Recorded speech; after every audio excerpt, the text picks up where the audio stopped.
தென்னாப்பிரிக்காவின் பரந்த நிலப்பரப்புக்குள் அமைந்துள்ள ஒரு சிறிய கிராமத்தில் சோசா என்ற பழங்குடியினரின் தலைவருக்கு ஒரு குழந்தை பிறந்தது.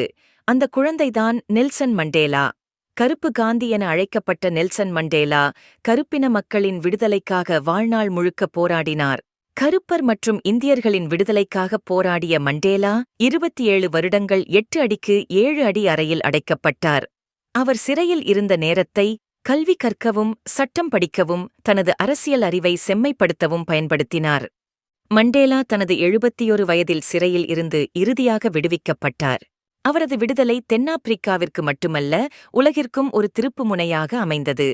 காயங்கள் குணமடையும் நேரம் வந்துவிட்டது என்று பிரபலமாக கூறினார் மண்டேலா. அதைக் கேட்டு அங்கு கூடியிருந்த மக்கள் கண்ணீர் சிந்தினார்கள். நெல்சன் மண்டேலாவின் விடாமுயற்சியும் உறுதியும் நமக்கு ஒரு சிறந்த எடுத்துக்காட்டல்லவா? இந்த வீடியோ பிடிச்சிருந்தால் எங்கள் சேனலுக்கு சப்ஸ்கிரைப்